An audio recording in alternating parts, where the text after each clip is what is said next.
Om Namo Narayana Namaste. Jai Swaminarayan. Today we're reading chapter 12 in the Ramayana. This is called Dasaratha Requests Kaikeyi.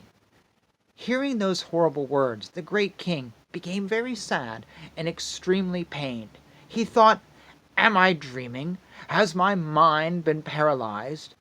Is it one of those bad omens which I have been experiencing recently, or is it a disease of the mind?" Having thought like this, the king did not get any comfort. Being beaten by the words of Kaikeyi, the king could not regain his senses for a long time, and after that he felt startled and distressed like a deer seeing a ferocious tigress. Then he sat down in a great stupor, and he heaved sighs like a highly venomous snake controlled in a circle by powerful chants. After saying, "What a pity!" being benumbed by great sorrow, he again lost his consciousness. After a long time he regained his consciousness. Affected by great sorrow, with burning eyes, he saw Kaikeyi and said, "O cruel woman, O lady of bad character, O destroyer of the clan, what sin has Rama done, and for that matter, what sin have I done? That son of the Raghu clan was treating you equal to his mother, and for what purpose are you trying to bring misfortune to him? Out of ignorance, thinking that you are a daughter of a king, I brought you home, not knowing that you are a very poisonous snake, and invited my own destruction. When all the living world is praising Rama, for what crime should I abandon my son?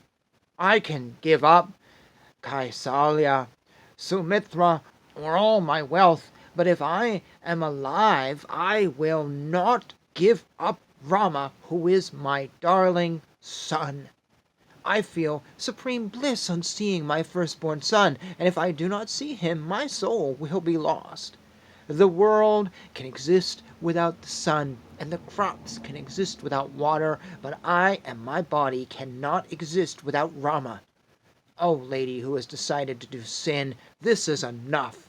Give up your evil intention. I am touching your feet with my head. Please take mercy on me." "O sinful one, why did you get this horrible thought? Are you interested in knowing my opinion of Bharata? Let it be like that. Earlier you used to say, 'Rama is like my eldest son. He is an expert in Dharma, and one who fulfills his duty of my eldest son perfectly.' Such sweet words were uttered by you. Could they not have been spoken just to please me? You are one who listens to the words of others, and you have caused me great pain by entering this empty room of anger. O lady, till now you have been possessing great virtues, but now a great immorality has fallen on the clan of Ikshavakus. O broad-eyed one, you have never even done a minute improper or wrong act towards me in the past, and for that reason I am literally unable to believe the words I now hear from you. O childish girl, several times you have told me that the great Rama is equal to Bharata to you. Lady, who is a coward, how is it that you are desiring that famous votary of Dhamma should now stay in the forest for 14 years?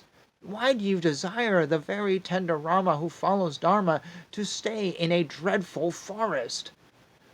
O lady with suspicious eyes, why do you desire Rama to go away to a far-off place when he is interested in serving you? Rama is always doing much more service to you than Bharata, and because of that I feel you should not have more affection towards Bharata. Though there are thousands of lady attendants to you in your apartment, I feel Rama, the best among men, will honor you, do you great service, and carries out all your orders truthfully. The word of blame or the word of finding fault never applies to Rama. Rama has a clean mind and appeases all beings. He attracts everyone in the country by performing acts dear to them. He wins people by truth, and he wins the downtrodden by charity, and he wins over elders by doing service to them, and he wins over his enemies by his bow. Truth, charity, penance, sacrifice, friendliness, purity, uprightness, knowledge, and service to elders are fixed firmly in the mind of that son of the Raghu clan. O lady, he is the one endowed with honesty. He resembles devas, and he has luster greater than sages. So how can you desire harm to such a one?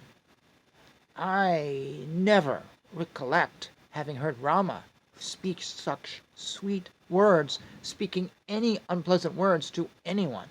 And for your sake, how can I speak such unpleasant words to him? What can I ever do without Rama, blessed with forgiveness, self-command, sacrifice, truth, dharma, and gratefulness, and also non-violence towards all human beings? Oh, Kaikeyi, you need to give consideration to my old age, being on the verge of death, and being wretched and wailing, and show mercy on me. I would give you anything that one can find in this earth surrounded by the ocean, and so please leave out your anger. Oh, Kaikeyi, I bow to you with folded palms, and I will also touch your feet. I surrender to you, and not sin done to Rama touch me. Then Kaikeyi, who was extremely angry, replied using harsher words to the king, who was drowned in sorrow, and crying, and deprived of his senses, and tottering with distress, overwhelmed with great pain and sorrow, who was again and again requesting her not to take him to the other bank of the ocean of sorrow. O king, if you are repenting like this after giving the boon, how can you talk of Dharma in this earth? O follower of Dharma, when innumerable royal sages join together and ask you about it, what answer will you give? Will you tell them, by Kaikeyi's grace I am living, and she looked after me, and I am breaking the oath given to her? O great king, you are bringing great disgrace to all kings by giving the two boons and by talking differently as of now. When the pigeon and hawk had a disagreement, King Shaibya gave his pound of flesh, and King Alarka gave away his eyes and went to heaven. Having the oath to the gods, water of oceans never cross over to the shore. Please recollect the stories of earlier kings and do not make yourself false. Oh, bad one, you want to go against Dharma, install Rama as a king, and enjoy the remaining life with Kausalya. Whatever I have demanded may be according to Dharma or against Dharma. It may be true or false, but you cannot go away from the promise that you have given me. If Rama is installed as Yuvaraja today, in your presence I will only drink strong poison and will die when you are watching me. Even if for one day I see the mother of Rama being honored and receive salutations, I would prefer to die. O Lord of men, I am taking a vow on Bharata and on my life that I would not get satisfied by anything except banishing Rama to the forest. After seeing this, Kaikeyi became silent and did not give any reply to the king, who was wailing. The king, hearing the inauspicious boons asked by Kaikeyi about Rama's banishment to the forest and the very wealthy life of Bharata, due to great sorrow, did not talk to Kaikeyi for a long time. He stared at his dear queen, who was telling words which were not liked by him, and was filled by dreadful distress and anguish, and felt a great amount of discomfort. He thought over the great determination of Kaikeyi as well as the vow taken by her, and the king, crying, "O Rama," fell down like a severed tree. Having lost his mind and behaved like a madman, and behaving in a contrary manner, he was a sick person bereft of his luster, and he was lying on the ground like a serpent. The king addressed Kaikeyi in great sorrow.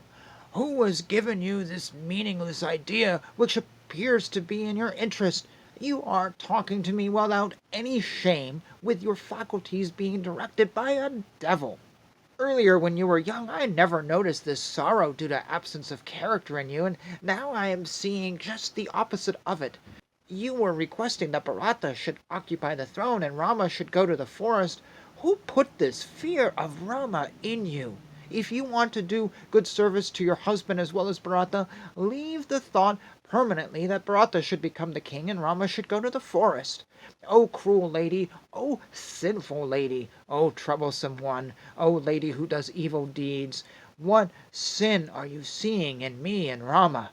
Removing Rama from the throne, Bharata will never occupy it because he is much more stronger in Dharma than Rama. How can I see the pale face of Rama, who has a moon-like face, when I tell him to go to the forest?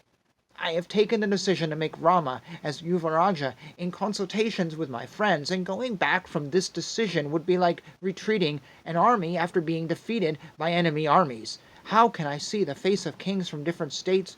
For they will ask, how did this childlike Dasaratha rule the country for so long? When various elders possessing various virtues, and who are all so well known, ask me about the Kaikeyi clan, what shall I reply to them?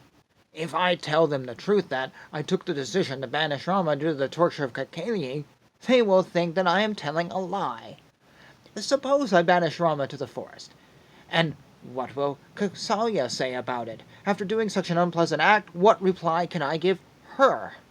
O lady, Kaikeyi with sweet words, who is desirous of my welfare, and who gave me my very dear son, looked after me like a servant, like a friend, like a wife, like a sister, like a mother, and merited my great attention, but never got it. I have done a lot of good to you, and now, like a sick person eating rice with no taste, these actions seem to be burning me. If Sumitra sees the punishment meted out to Rama by sending him to the forest, what confidence will she have in me from now on?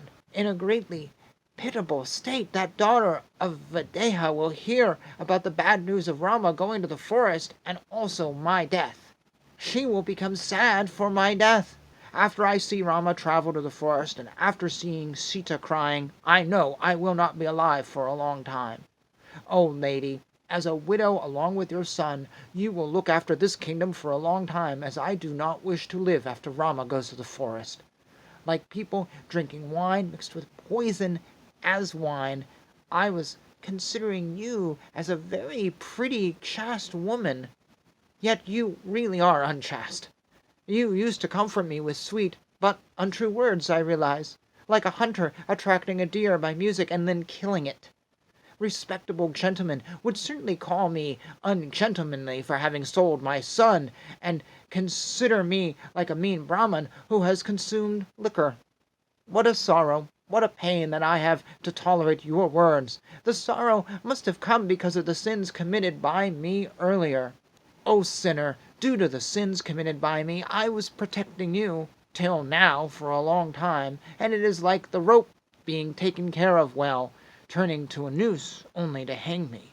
All along, when you were entertaining me, and I did not realize that you are a goddess of death.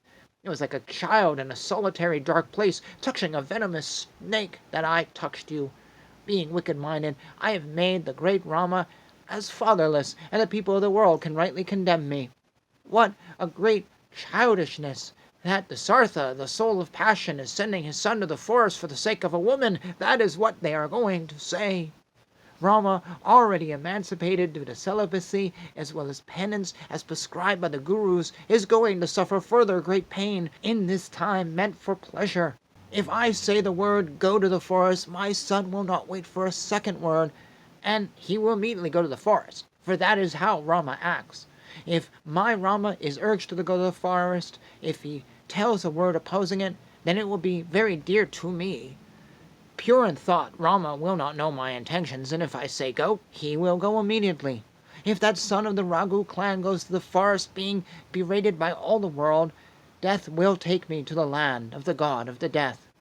After the greatest among men, Rama goes to the forest, and after I am dead, sinful woman, what are your plans of treatment for those who are dear to me? If Kausalya loses me, her son Rama, and her other sons, she will not be able to bear the sorrow, and she will follow me and die. O Kaikeyi, after throwing me, Kausalya, Sumitra, and my other 3 sons to hell, please lead a pleasant life. After me and Rama are thrown out, the stable Ikshvaku clan, which does only good and which cannot be shaken, will continue with great sorrow. If banishing Rama to the forest is liked by Bharata after I am dead, let Bharata not perform my funeral rites. Please, I ask of this. My enemy, one who is not a cultured lady, Kaikeyi, be fulfilled in your desires. After Rama, the best among men, has left the forest, and after my death, you will rule this kingdom along with your son. Till now, you were living in my abode as the daughter of a great king, and I am sure to get matchless bad fame and be disgraced, and all living beings will look at me as a sinner with great contempt. My son Rama is used to moving around on horses or elephants or chariots, but now he will walk around the forest on foot. During his food time, cooks wearing earglobes used to compete with each other for preparing excellent food and drinks.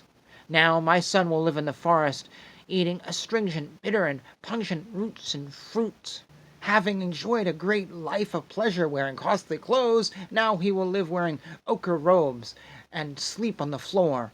Who has given this inconceivable and dreadful advice of sending Rama to the forest and crowning Bharata? O dangerous lady, O lady with avarice, O cruel lady, O lady with a firm intention of making me pitiable, what undesirable qualities are you seeing in Rama, who is devoted to the welfare of others? Oh, seeing Rama pungent in great sorrow, fathers would leave their sons, and wives who loved their husbands also would abandon them. Me, seeing my godlike son fully decorated coming towards me, would be drowned in joy, and just seeing him would make me younger. The earth can continue to live without the sun or the rains caused by Devendra holding Vajrutya, but I am sure all those who see Rama go to the forest would not be interested in living further. I made you, who like an enemy desires my destruction as well as the ruin of others, to love me, and all that while for a long time I was keeping a highly poisonous snake on my lap, like one keeping his death near him. Due to delusion I am now ruined. Let you and Bharata, without me, Rama, and Lakshmana, having killed all our relations, rule the kingdom to the delight of our enemies. You are a woman of very cruel nature, hitting others when they are drenched in sorrow, and I am not able to understand why your teeth are not breaking into 1,000 pieces and falling on the ground when you are talking such harsh, unpalatable words. Rama never tells even the slightest unpalatable, unkind, and harmful word. He does not know how to talk harsh words. He always talks pleasing words, and recognized and is honored for his great virtues. How are you finding fruits with him?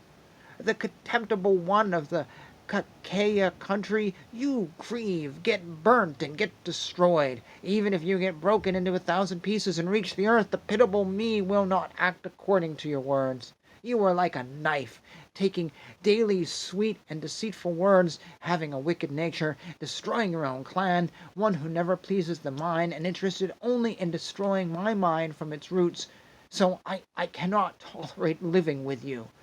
I do not have a life without my son, and why to talk of happiness in my life when, well, while I am alive, a self-respecting man will not seek carnal pleasures from you. Oh, lady, you should not do this harmful act. I will touch your feet. Please, please be kind to me. Much beyond the limit of his respectability, that king, whose heart was in the grip of a woman, like an orphan, wailed and tried to touch her feet, but because she pulled them out, he could not touch her feet, and thus the king fell down like a very sick person. And we will end here. The video's gone long, but I've completed chapter 12. The mood was just such I didn't want to break it up. So I'll keep my thoughts to a minimum, but I'll invite you to put a comment down below if you wish. And that's a heart-wrenching thing, I'll say, of a father speaking about his son. And this is just a wicked woman who's been manipulated. And we'll discuss her more later and find out more.